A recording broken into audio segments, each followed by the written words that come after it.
Sur la question de la menace, je voulais essayer de développer une réflexion dans deux directions. La première, les contraintes. La seconde, le langage. Les contraintes, vous en avez parlé, donc j'irai vite, mais quand même, il nous faut absolument prendre conscience de l'extraordinaire force des contraintes qui pèsent actuellement sur les équipes de professionnels, qu'il s'agisse de soutien à domicile ou d'accueil en établissement. Il s'agit quand même, on habille la réalité avec des manières de parler absolument délicieuses, dépenser mieux pour dépenser moins.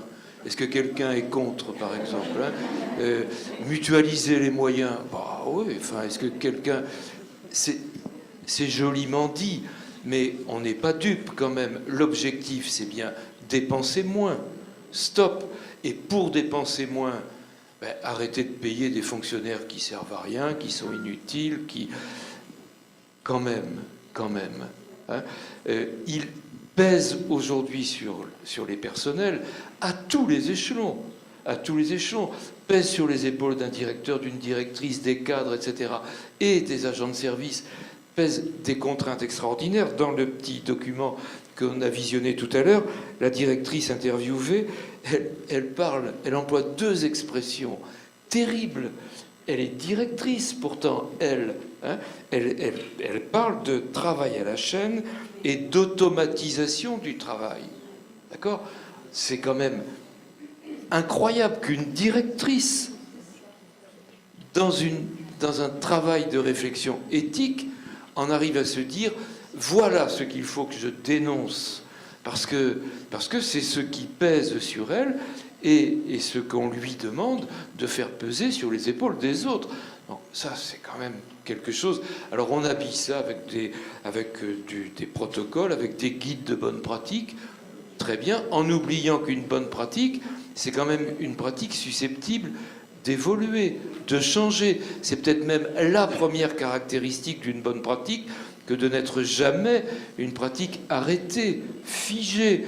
Donc, et puis, dernier avatar de cette histoire-là, vous avez vu l'ampleur qu'on est en train de donner à l'Agence nationale d'appui à la performance. Jusqu'à présent, on nous avait incité à une démarche d'évaluation. Ça y est, on va passer l'étape d'après. C'est même plus l'évaluation qui est en question, la performance. Alors, je ne vous dis pas ce qui va se passer avec les personnels qui ne seront pas performants, pas assez performants, pas... Et l'injonction à la performance, c'est... Bref, on en reparlera, mais... Ça...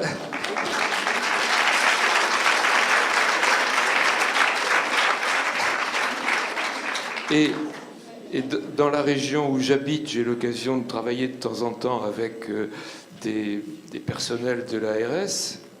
Si vous saviez ce qui leur tombe sur la... Oh là là là là. D'accord ? Alors la performance, hein, eux, ils ont intérêt à y aller. Hein. D'accord ? C'est effrayant, quoi. Hein. Donc là, il y a vraiment ceux qui menacent indirectement l'intimité, évidemment, enfin indirectement, en apparence indirectement, mais finalement de manière très performante, c'est évidemment toute cette espèce d'idéologie qui vient donner forme à l'action. Et puis la seconde piste que je voulais essayer d'ouvrir, qui je crois menace l'intimité, menace la manière dont les personnels peuvent ou non entrer dans des relations qui respectent l'intimité, c'est le langage, nos manières de parler. Et je voudrais avoir l'humilité de m'inclure dans cette critique, dans cette analyse-là. Regardez, j'ai admiré personnellement la façon dont la journée aujourd'hui est intitulée. L'intimité à l'épreuve du soin et de l'accompagnement. Mais vous avez vu comme c'est rare qu'on utilise ces deux mots, soin et accompagnement, partout c'est la prise en charge qui prévaut. Mais si c'est vrai que je suis une charge, d'abord, foutez-moi la paix. C'est pas la peine de venir m'aider si je suis une charge.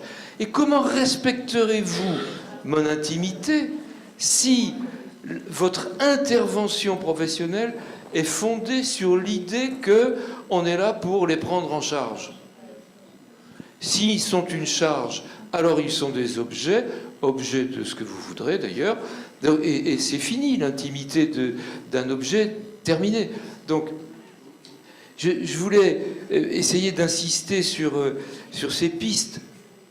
À domicile, en établissement, à domicile.